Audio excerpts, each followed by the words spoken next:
akkas inshallah qaalii bareedduu ilmaan Oromoo rabbiin namaa jaal rabbi nabi rabbi alayhi salaatu wassalaam nu haa kennu rabbiin haqa nu haa dubbisu rabbiin nu haa milkeessu gara sagantaa keenyaatis seena baga gammaddan walumaan baga gammanne alhamdulillahi rabbil aalamiin ummata kalee gadi laalan Oromoo kalee salphattuu jedhaniin Oromoo kalee wallaaltuu jedhaniin Oromoo kalee jaahila jedhaniin Oromoo kalee biyya diigdi jedhaniin Oromoo kalee maqaa birii waaman alhamdulillahi rabbil aalamiin Oromoo seenaa dalaydu Oromoo jagna Oromoo hayyuu Oromoo beekaa ummata Oromoo ummata biraa bulchu Itoophiyaa diigamte ijaare Itoophiyaa salphatte kaase Itoophiyaa dhoqqee keessa dhiitamte dhoqqee keessaa buufee irraa dhiqee ummata dhaabe alhamdulillahi rabbil aalamiin jabinna kennaa miti dandeettii kennaa miti kaaliqus samaawaati wal arditu hiree tana nuu kenna alhamdulillahi ka jiraannee guyyaa kana agarree haqa tana agarree bakka adda jirru kana agarre hedduu namaattu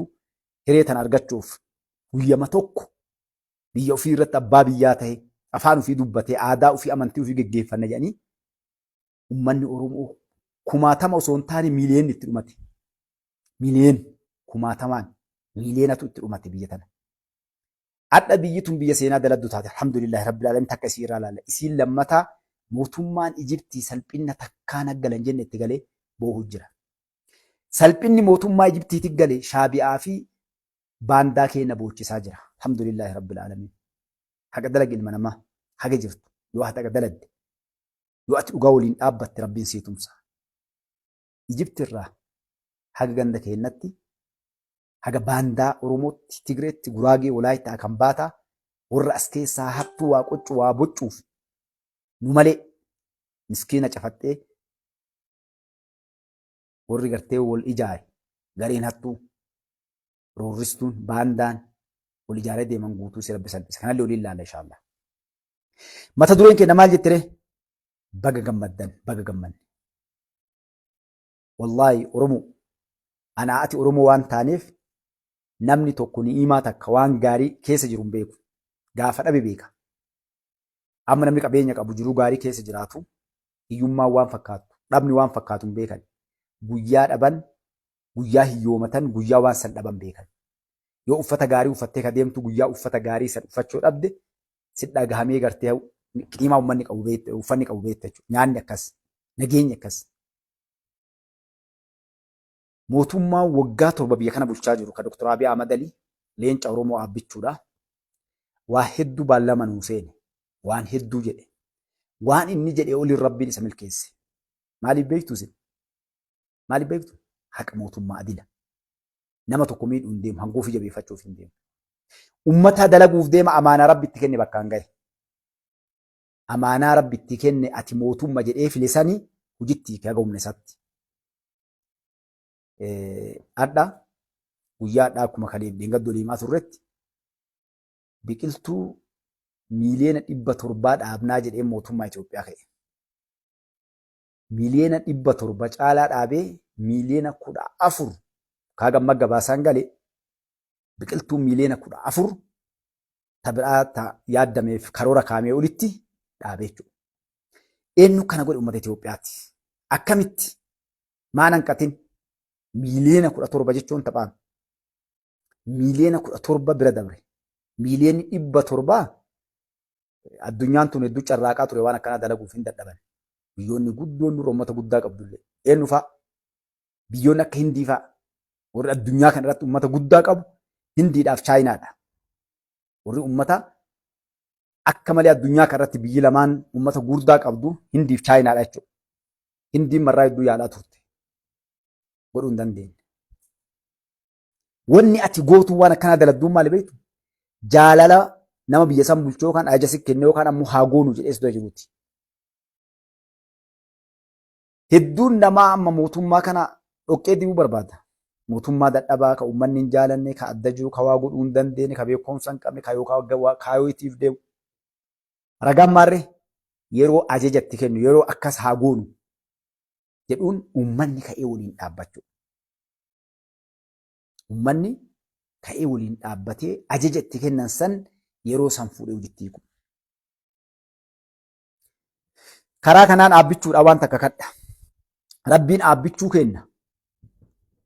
isaa diinii isaa kakalee san irratti as bahee yoo duubatti illee kalee achi gubbaa jiraatan as bahee akkuma nuun jedhan san ani musliima jedhan sanitti haga an musliimni biyya tana jiru islaam Itoophiyaan miidhamu sanitti isaa salaatee waa hunda lagu rabbiin nu agarsiisu.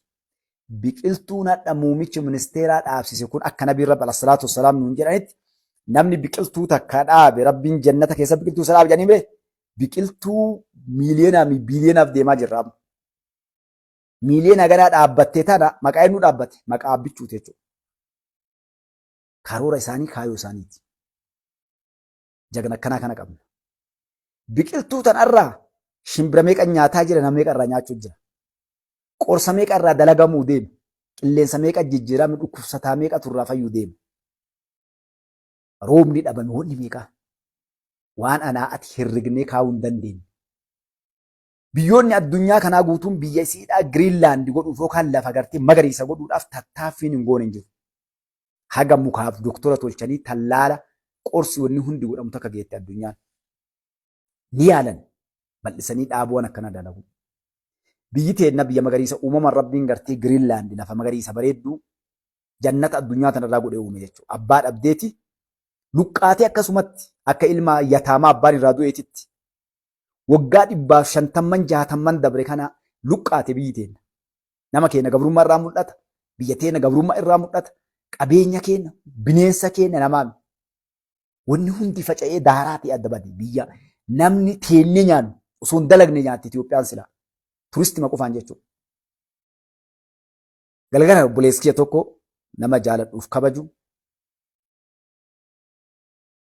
nama paarlaamaa keessa jiru wajjin turreeti nama biyya Arabaatii dhufe Suudi Arabiyaa irraa dhufan nama lama masgida waliin salaannee Walloo Safar booletti waliinaa safaan Arabii beekan namni kun. Kaasanii waliin wama biyyaa kaasanii biyyi kun tolte akkana Araba Suudi Arabiyaa irraa dhufan. Wanni dhufneef jedhan biyya kana laallee asii galuu deemnaa. Naragaawwanni mala namni kun kabajamoon. Biyya kana galuu deemnaa dubartii lama achi fuunii lama asii fuudhuu deemnaa jedhan. Sababni wanni dhageenye mootummaan Itoophiyaadhaa namni lammii biyya alaallee asitti godaanee galuu danda'an jedhe asii galuu barbaadna. Eessarraa Suudi Arabiyaa irraa. Eessarraa Suudi Arabiyaa irraa. Eeguu horii fakkaa warri Itoophiyaa keessa jirtanii beektanii galaa jiran illee bara eegalanii qaatu. Suudi Arabiyaa qofa Ameerikaa irraa asii galuu deeman. Awustiraaliyaa, Kanaadaa, Noorwee, Swiidin, Hoolaand, Jaappaan, Jarman biyyi hundi biyyi jireenya uumamaan rabbiin dolche dachee wanni abbichuu akkaan tolchuma itti godaananii agalaniif. Ciiftee nyaachuu deemta Oromooti yaa lammiiti yaa saba kiyya yaa uummata Itoophiyaa. Nama dalagaa turteemi, nama baqachaa turteemi, si baqachuu deemu waggaa 10 keessatti ijoolleen tee nan baqattuu yaa abbichuun akka namni gara biyya keenyaa baqatu goonaa jedhe. Na'am dubbii haqaati wallahi waan takka shakkii hin qabne bilaa shakkii akka namni baane. Osoo sitiin haaroon magaalaan guddoon sun ta addunyaan dinqisiifachuu deemtu sun hin ijaaramne namni qaatetti baqachuu eegale. Maaliif qilleensi isii hawwata jalqaba waan birii dhiisi. Nyaata isii, dhugaatii isii, qilleensa isii. Biyya oo'itees hin gubne, biyya qorritee lafees hin cabsine. Biyya waggaa irraa waggaatti magariisa. Mukni biyya faranjii horii biyya faranjii ni beektanii yeroo roobni roobu ni goga. Yeroo roobni caame baala yaasa. Ji'a 3-4 qofa jiidha achiin duuba goga. Yeroo kaan ibidda aduuti, yeroo kaan bubbee, yeroo kaan qorra. Fitna argama, fitna bara, fitna. Oh biyya Ameerikaa, biyya faranjii, biyya maalii jaamina? Biyya fitna. Yeroo kaan bubbeen, yeroo kaan sunaamiin, yeroo kaan ibiddaan, yeroo kaan wanni isitti hin buune. Alhamdulillah biyya tana keessa teenee wal nyaata keenya kullaan. Afrikaan keessaa Itoophiyaan ati Amaaraa, ati Oromoo, ati Guraagee, ati Walaatee, ati Tigree, ati Musliimaa, ati Kiristaanaa, ati Waaqeffataa kanaa wal nyaata. Alhamdulillahi Rabbil Aalamiin ardhakaa mukni miiliyoona 714 dhaabbate kuni lubbuu nama meeqaa jijjiiraa, jiruu nama meeqaati, nama meeqaa hojii kennaa, uumaa rabbii kana meeqaa irraa fayyadamaa, qilleensi rabbii uume ka garagartee mukni lafarraa rabbiin dachii tana uume gaara, muka, bishaan waan hunda irratti uume. Wanni kun hundinuu nu'uuf rabbiin tolchee uume. Mukni illee hafuura nu baafannu kanaaf achirraa eegalee jechuudha. Nyaata nurraa nyaannu qilleensaaf, roobaaf, bineensaaf wama hundaaf qorsa karraa fayyadamu manaan akka ijaarranu ni'imaa ganan keenya rabbi keessa kaa'e jechuudha. Garbuurra facaasuuf lafarraa duugee ciraa ture uummanni keenya. Isinii galaam jedhan waan laaftu seetee laaliin. Laal waan tokko isiniin biyya ofii jechuun ilmi haadhaaf biyyi haadha.